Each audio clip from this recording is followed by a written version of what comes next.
Welcome to the Not Quite Daily Show, Summer 2018, Episode 16, Kind of. Today is not really going to be much of an episode. With the earthquake in Hokkaido changing the release schedule of Hanebado, I think it and Planet With are now concluding on different days.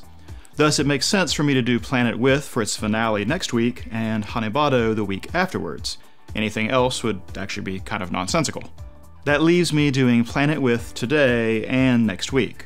Unfortunately, the most recent Planet With episode is less of an entry in the story and more like a setup to next episode. Interesting ideas I had about the 10th episode are now answered and mostly spelled out, but without something equally interesting to argue for with where we are in the story right now.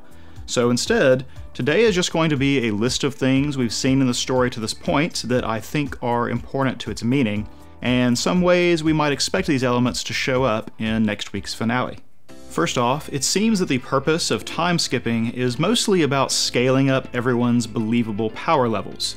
It does not appear that many of our relationships or characterizations have advanced in the brief look that we got. There is some of this, mind, like Mio and Haru having tormented Soya in Judo Club in the interim, suggesting that they still nurse a grudge over their defeat in their armor. Their teasing is not malice, though, and they obviously have a real relationship compared to 5 years before. There is indication of developing affection between Soya and Tamagachihara, but with nothing definitely spelled out. I think her ability to see our People of Paradise friend when touching Soya is meant to suggest a strong bond between them, and his own apparent happiness when he can find her in his mind means that this affection is reciprocal. I still think she is going to be important to how the story ultimately resolves. Episode 11 showed that she has shown proficiency in her telepath training, but we also had her being immune to Shiraishi's hypnosis before. Coupling these to her apparently surprising ability to see the People of Paradise, and I think she's being set up for something clutch. Mostly, everyone just seems to have changed their hairstyle. The two notable exceptions are Judgment and Totodai. I kind of feel like, in context, this suggests that Judgment has not actually grown over these 5 years, that he's still the same kid putting on airs. And Totodai was actually pretty well mature in the past and had made peace with his own pain, and so also hasn't changed as much during this time skip. We do also get an update to let us know Takizo did die in the meantime, something his gallows humor suggested at the end of episode 10. Evidently, he choked eating mochi, so he died doing what he loved. We should all be so lucky. The levity of his demise, though, I think masks that his death was a completion of his character. We find out when Yosuke visits his grave that his wife actually died young, and Takashi was his only child. Earlier in the season, when he was inside the sealing field, he spoke to the memory of his wife about how he had to support Takashi despite Grand Paladin falling apart. Once Takashi is defeated and fades away, Takizo becomes alternately indifferent and reckless with his own life.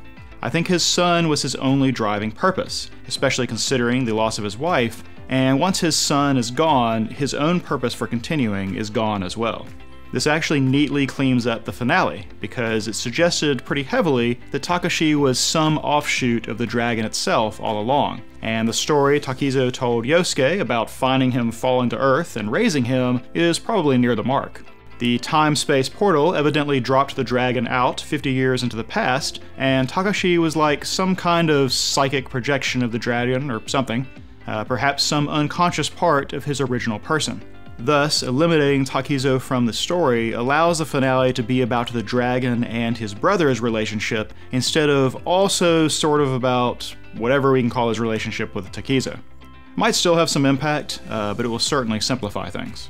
So, as I already mentioned, it seems Nebula's execution by Time-Space Portal failed, just kicking the dragon out elsewhere in the universe. At first then, it seems curious for them to wait on him to wake up. After all, they tried to kill him before, and it would certainly be easier to finish the job while he is still unable to fight back. But it eventually becomes clear that they are not going to make another pass at executing him. Rather, they intend to redeem him. Shiraishi explains that they should not try to kill him again, as that is not something that races choosing the evolution of love should support. This sounds more like Sensei's line of thinking, right? While he and the Generalissimo did have their epic throwdown in episode 10, their debate was always more of a philosophical one. I think even arranging such a fight where Sensei and Soya and Ginkgo had a chance to take out the last sealing device really just underscores that the Generalissimo was not as confident in the decision to execute the dragon or seal the Earth as he seemed.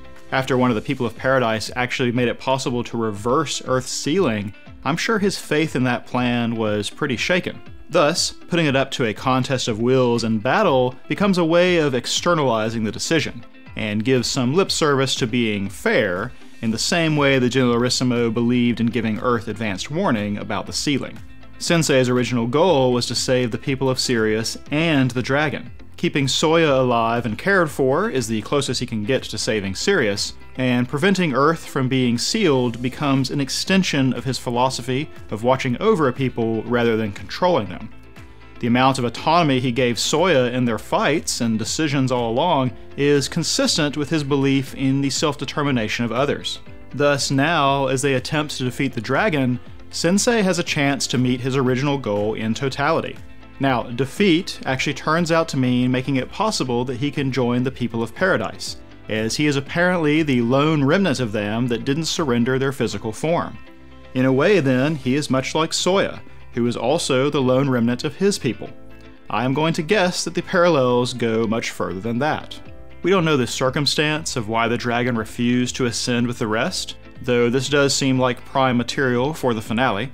But we do know that the people of Paradise dude who's been talking to Soya is the brother of the dragon, and so his form as Soya's brother makes a lot more sense. His brother was also the person Soya talked to in his mind when he was still trying to avenge Sirius, so in a lot of ways, he thought of defeating the dragon as avenging his brother. Now though, the actual key to the fight is Soya, specifically because he is the only person who can forgive the dragon for destroying Sirius. Seeing the dragon as part of a pair of brothers just like himself is probably a step on the way to legitimizing this forgiveness in both his mind and the dragon's. It's possible that Soya's own experience with a revenge path might be relevant. After thinking he had eradicated the dragon's power and getting his revenge, Soya doesn't become happy or peaceful. He becomes melancholy, despondent. He is empty inside. Revenge was not sweet or even fulfilling. Until he changed his sense of what he fought for, he could hardly get back out of bed. It wouldn't surprise me then to learn that the dragon is equally empty, and perhaps for the same reason. His uncompromising sense of justice sounds an awful lot like the uncompromising path of vengeance that Soya tried to walk down. Let's not forget that when Haru was consumed by the need to seek revenge for Miyu, this was what caused her to lose control and completely take the form of a dragon. It wouldn't be surprising if the dragon's mental state was similar to hers during that rampage. Relevant to this too, I think, is the conversation Ginkgo and Soya have on the rooftop, where Soya suggests that Ginkgo has the right to revenge herself on him.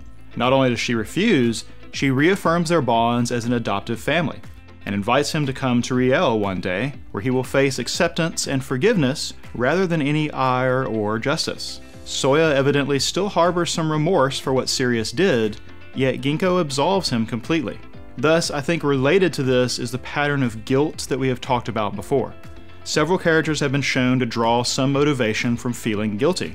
Todai about his mother, Sensei about Sirius and the dragon, Benica about her partner. Soya even feels a kind of survivor's guilt about living through the destruction of Sirius.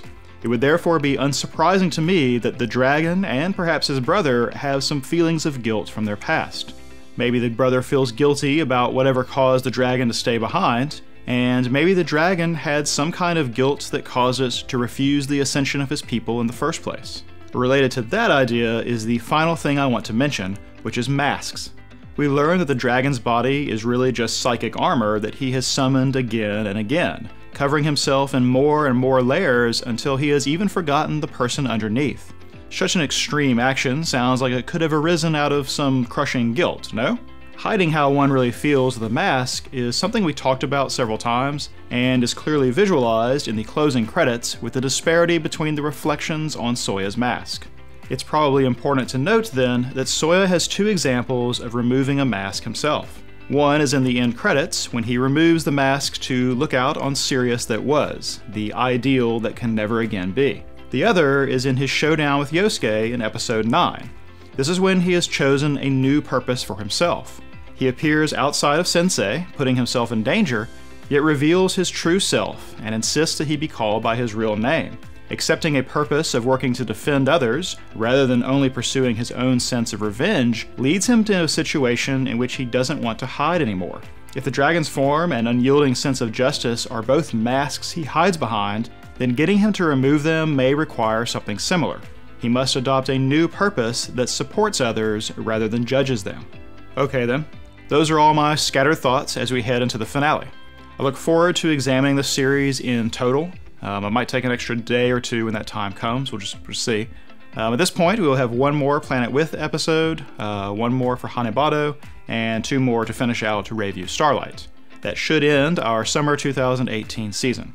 Thank you for your patience with this experimental format.